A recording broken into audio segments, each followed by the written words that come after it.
Hello and welcome to the Swan Song Project Podcast. My name is Ben Buddy Slack and I'm the founder of the Swan Song Project. We're a charity that helps people facing under their lives to write and record their own original songs. If you'd like to find out more about the charity and how you might be able to support us, you can check us out on our website, which is swansongproject.co.uk. You can also follow us across different social media platforms that will be in the description to this podcast. The podcast features a range of different songwriters, and we talk about music and bereavement. They share with us one of their songs, talk a little bit about how they wrote it, share with us a songwriting tip, and they also share a song that's meaningful to them in some way relating to bereavement. This episode features Duke Garwood. I hope you enjoy it.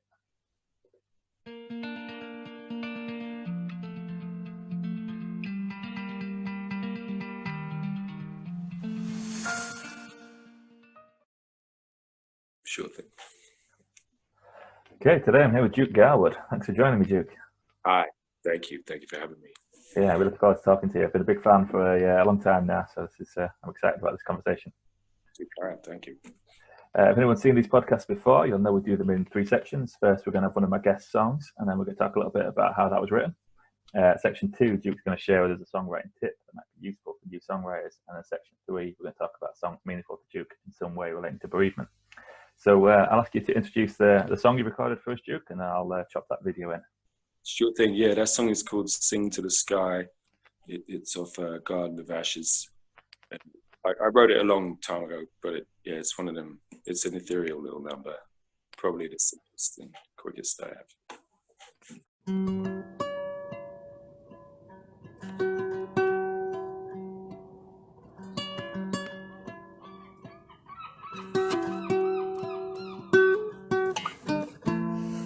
Dusty shade where the flowers they are slow to bloom, softly they sing to the sky.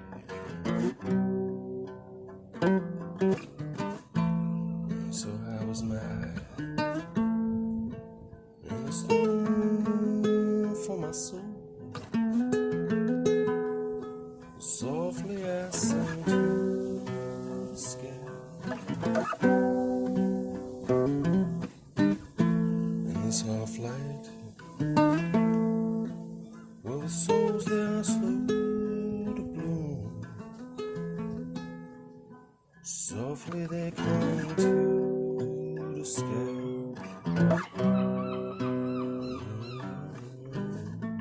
And so how was mine? And a swoon for my soul. Softly I sang to the sky. Not too high. And so high was mine. And a stone for my soul.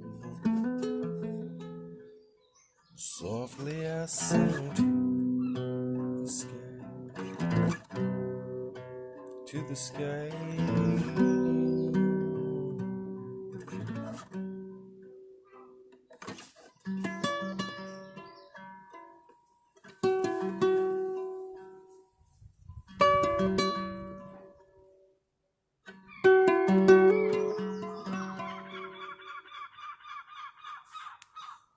Okay, brilliant. So that was Sing to the Sky by Duke Garwood.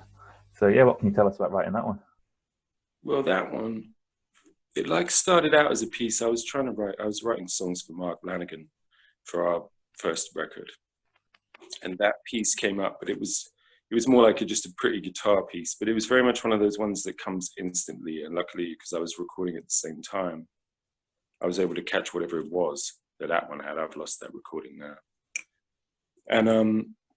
And then it sort of, it never kind of, it just sat around for a while.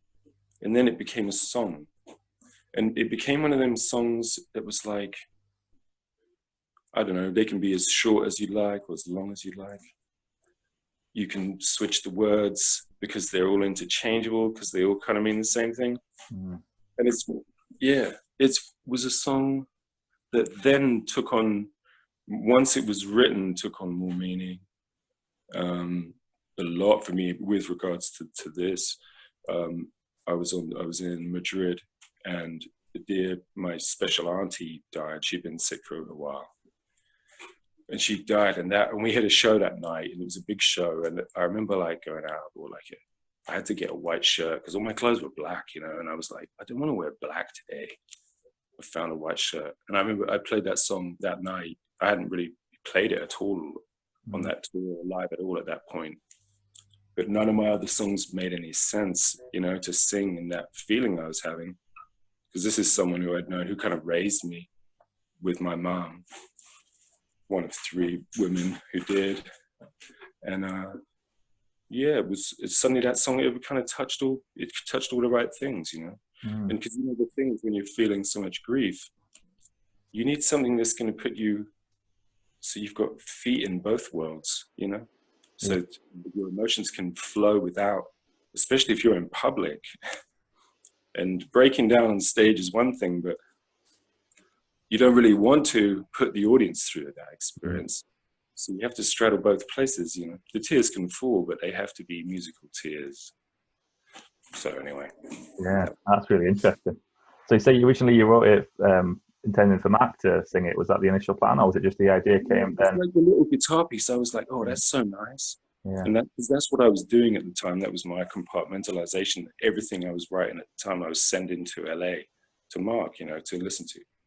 And, you know, I was feeling very prolific at that time, so I had a real flow going on. But this one was a real one that was sort of, whoa, what is this one?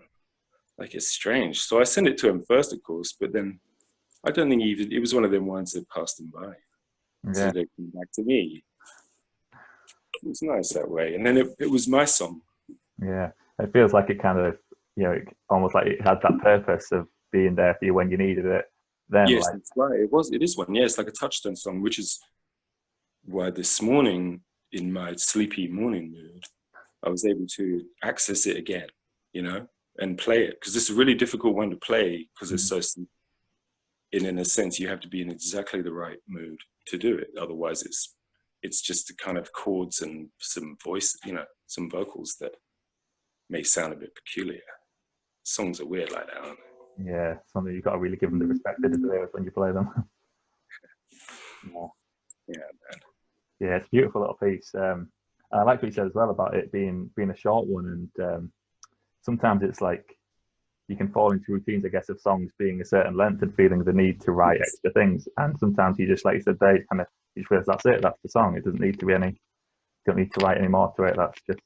That's right. It's saying what it needs to, and you're in and you're out. And if you wanted to, you could put like you have a band and put a long solo on the end or something. Yeah. Really cool. Yeah, it's a beautiful song. I really like it. I really like the video as well. If you're sitting in the garden and you can hear the birds singing in the background. The colors came together, didn't they? Yeah, a bit of gold, bit of sun, bit of blue sky. Yeah, it's really good. I'm interested in. So you're saying you've done 2 albums with Mark as well, haven't you? Black Pudding and With Animals. Yeah. How's that different than writing your own stuff? And is there so you said with that one where you're sending stuff over to him, and is the process kind of similar, but do you work guitar parts first and send them around, or come up with things yourself? Or? Yeah, it's the same way I would write songs for myself. It's just that I don't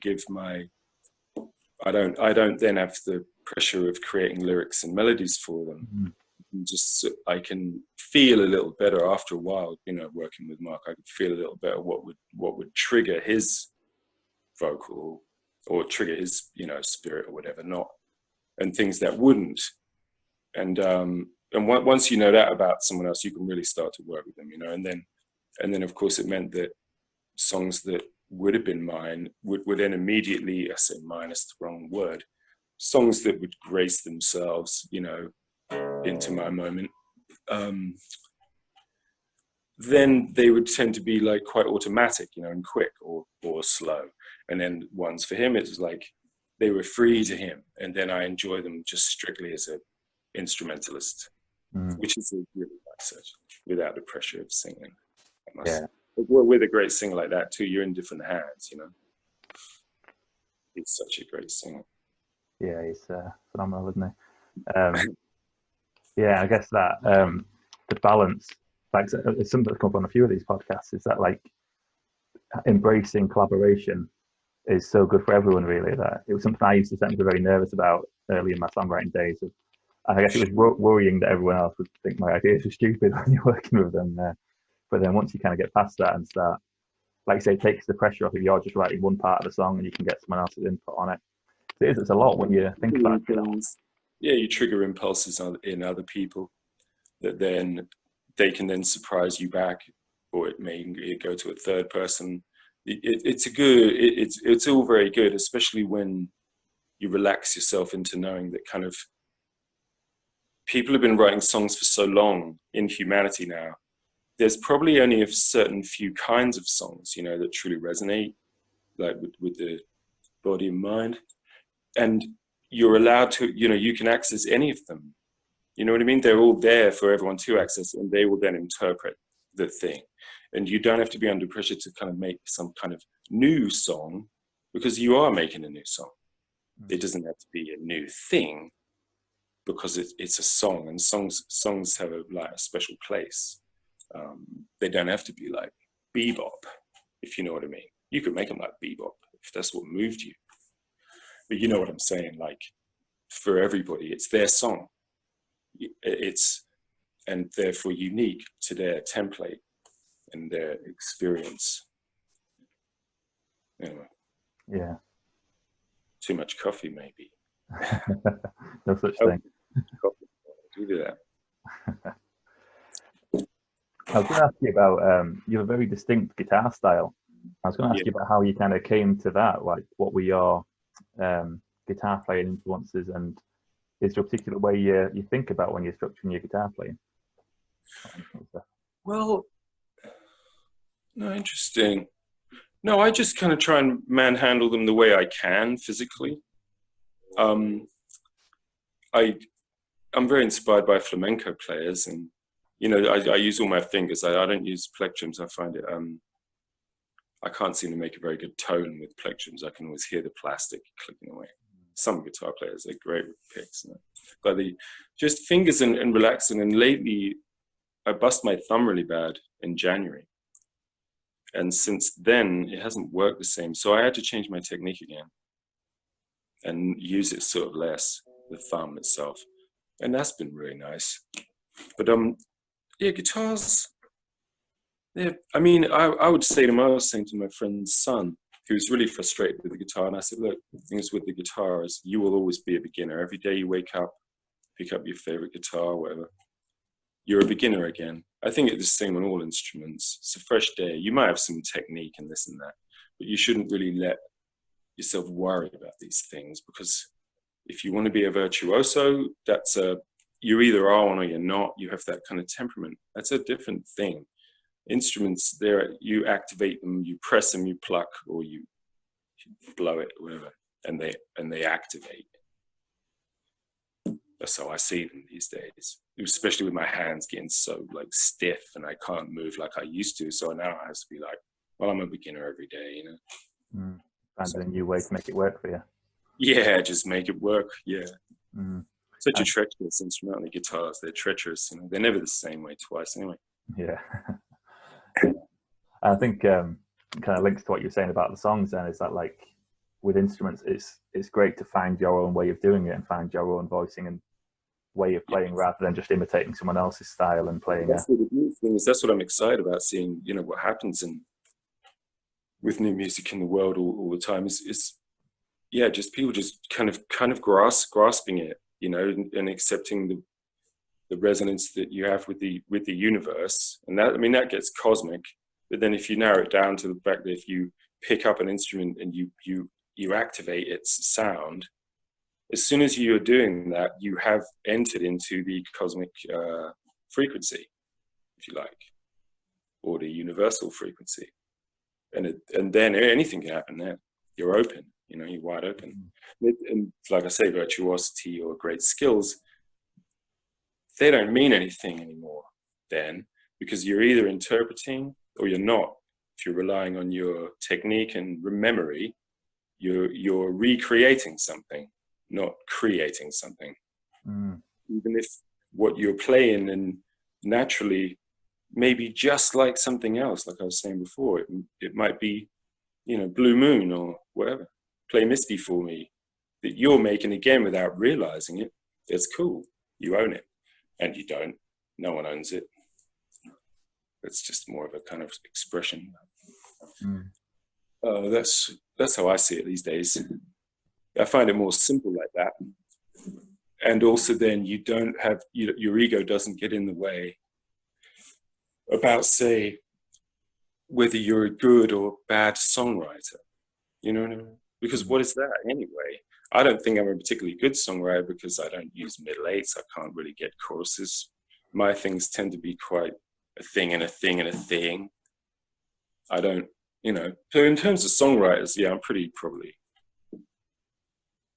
quite retrograde. Not retrograde. I'm more like sort of a one-note man, if you like.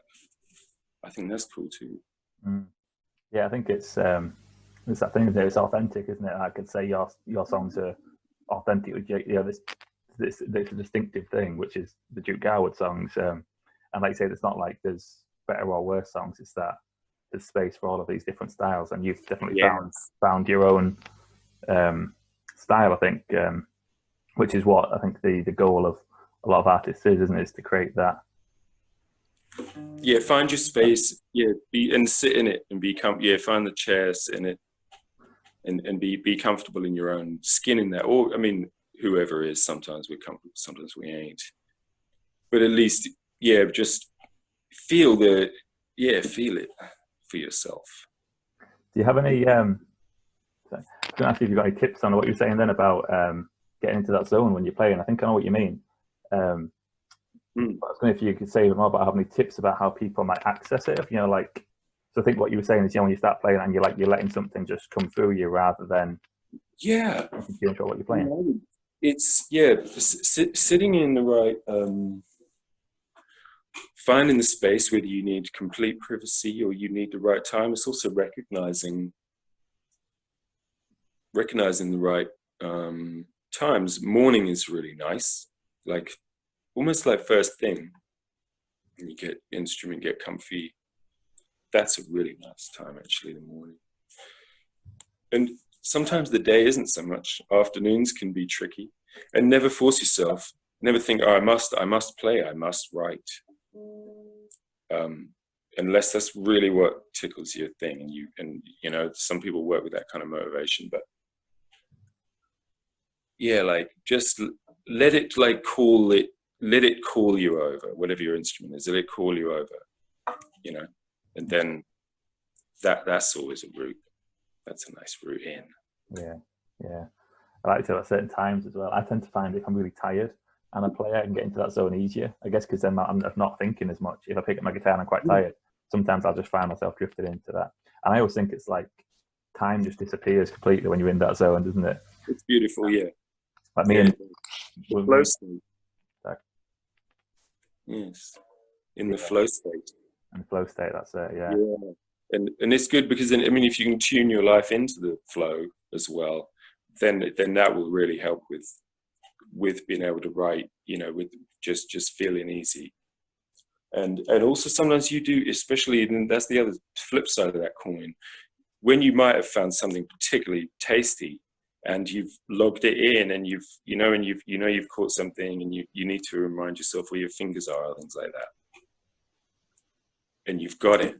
That's when the work starts as well. If you want to really shape a song that you'd be comfortable taking in front of an audience, or even playing to yourself happily, that I find once you've found that juicy bit, that is really the thing of it.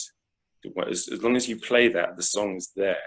There is a lot of work to do to then get your lyrics in that you're pleased, and yeah. And that's the good work, because that to me is also, it's always unfolding, you know. It's always growing. Like a song might start as a thing, and you're really happy with it, and then you might change it over time, you know, and it might grow and grow, and that's beautiful too. Recording can tend to stymie things sometimes. And I would say another tip just for that is, unless you have trouble remembering what you've done, try not to record anything too soon, because it can finalize it before it's really grown up. It's almost like you can freeze it as a teenager before, it's fully matured into an adult. Yeah, that's a good way of putting it. And I've done that to myself loads of times. I'm always like, why did I, you know what I mean? That song just gets stuck there, and I put it on the record, and now it's grown into this other amazing thing. And I wish If the album version was that. Waited a little longer, before I was like, no, we must record it now. But anyway, that's beautiful too. That's beautiful too. Space for it all. But yeah, sometimes you get with that, it's don't you, where like the live version becomes so much different to the album version, because that's the magic, that's the magic of the audience. And when you get that energy cycle with the crowd, that's a whole new thing, because then they're responsible as well. It's like a 50-50 then for what the music's going to do, and no one, it's kind of illegal to talk about it, you know what I mean? It's too much of a mystical thing, but I think it's a bit like we were saying about the flow state, that you can get into it by yourself when you're playing, and like when you're with a band and you all get into that zone, it's amazing. And again, like time just disappears for ages. And then when you do it with a band in front of an audience, it's like it's that collective flow then, isn't it? It's like everyone just gets into this zone, and it's that's when the magic really happens. Oh yeah, man. Yeah, great stuff. So let's move into section 2, shall we? I know we've kind of covered a good few tips there, but this is where I asked for a songwriting tip from, I guess. So unless we've already used the one that you have you got a specific tip for us, Duke? A tip to songwriting. Well, like Beethoven said, have a notebook. Like have a notebook next to your instrument with you. But the other one, compose away from your instruments also. Okay. With walking. This is when recording devices are also really handy. If you live in a place where you're comfortable to drive around as well, preferably, you need to be in like California, I suppose, because you can drive further. England's, but walking, because when you're walking and you're feeling good, it unlocks all the energies. Because when you're sitting, trying to get it together, like I was saying before, you sit down, I'm going to write something, you can feel this terrible block, and you try and write something, and even if you wrote something great, you're not going to be pleased because you're just not in that kind of mood. Go walking, and then let the rhythm of your walking, that'll give you something, and some music may or may not come, maybe melodies or bass line, anything, something might kind of rock to you, and if you like it, get it, either remember it or record it. It might be words or anything. Record it on the little things you can get on your phone these days, like dictaphones, little recording things. That's the method I use. And then when I come back, I sometimes forget about them, and then I find them and go, oh yeah, that's cool. And I've had whole things happen this way. Like if I don't know, you might be making a cup of tea or taking a pee or whatever, and something might come. Get it down then. Like, write it down or sing it or get it. Like, force yourself to nail it. Like you're Duke Ellington or something. Just force yourself to like, as if it's going to be in the show that night, hypothetically speaking. Grab it and then work it. And all these little snippets, you never know what they might go into this song or that song. They might be one whole song. They might not quite make a song, but they might fuel other things. That's my tip. Yeah, it's really good. Yeah, really good. Really like it. I really like I hadn't thought, I thought the idea of you walking and getting good ideas then, but I hadn't thought about that. Then you walk into a rhythm, and that can feed into what you ideas. Really get into it, and don't be self-conscious either. Don't worry about public seeing you singing to yourself or something, because that's one of the beautiful things.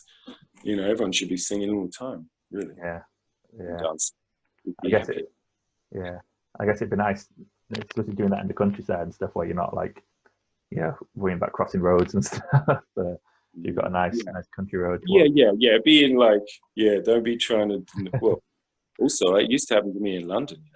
Yeah. But it's also another tip is don't be too keen to straight on get on the headphones, listen to someone else's music either. You sort of need the sounds of the world, whatever it is, the traffic and seagulls or whatever you have will become it if, you know, that melee of sound. There's enough sound out there to inspire you. Yeah, take inspiration from everywhere, not just from other music. Yes. Yeah, that's brilliant. Great stuff. Thanks, Duke. So let's move into section 3 now, shall we? This is where I ask my guests to share with me something that's meaningful to them relating to bereavement in some way. And what I do here is I put the link in the description. So if you're not familiar with the song, you want to go listen to it, you can just click that link, come back and hear us talk about it. So what song did you choose for us, Duke? It was Castles Made of Sand by Jimi Hendrix from Axis Boulder's Love. Incredible track. Yeah, beautiful track. And a lovely, I know I think he's singing about his family experience and growing up and such. But when you listen, there's some, just the idea of these castles made of sand, it's not a negative kind of image in a way. They are, you know, it's part of that flow thing again, in and out. They can really trigger when you're feeling really, really blue. That song, it was like the tap was really shut. I was so blue at the loss. And this was, I think, was a funeral day, which was a dreadful thing. And it was like the tune opened the tap, and then the sweat of the soul being the tears, which sometimes gets really blocked. And, you know, the soul needs to sweat just like we do. And that's what they say tears are. And they were able to come out. And I'd been through a lot up at that time. I hadn't really wept or anything for a very long time. This was many years ago. And yeah, that song like unlocked it. And then it also, it kind of flowed it out, and it was so beautiful and just, yeah, makes it all, it was like that thing I said before. I've been trying to put my finger on it all night and all day thinking about this. But just where you are there in the moment of your grief and bereavement, I think, right? And you're also able to fully not feel so dark. You know, you feel beautiful. See the beauty of life and death, and you know, death being this, you know, it's this great mystery. I don't know. We find, you know, finding that place where you can sit in the whole thing, not just one or another. You know, we always talk about happiness, sadness. We realize now that these things are all, you know, they say in Buddhism, you know, life is suffering. It's a strange phrase to get your head around, especially when you're young. And then even when you're old, you're like, yeah, life is suffering. But I don't want to think of this phrase really. It's all encompassed, you know, the happiness, the sadness, the whole thing. All in this great, big, beautiful ball that is our strange existence as humans, as a very confused animal on this planet. Yeah. And some of these songs, don't they? They can just do it somehow. Yeah. They can take you out of that place where you're so sad you think you'll never ever be able to smile again. And then suddenly you'll actually be smiling while you cry. And that's a beautiful power. Yeah, it's beautifully described, Duke. And yeah, I agree completely. And sometimes it's funny because it's the magic. Like, it can be a song that you wouldn't expect at all to at that time. Sometimes it's just something on the radio or you overhear somewhere, and it just gets you, and like I say, can unlock all those emotions. And that's right. Because in the end, because it's unless the emotions are flowing like in you without being blocked, you can't. Even an emotion as profound as sadness or happiness is going to get confused in the mix and become almost like a personal thing where you might drive yourself down even more.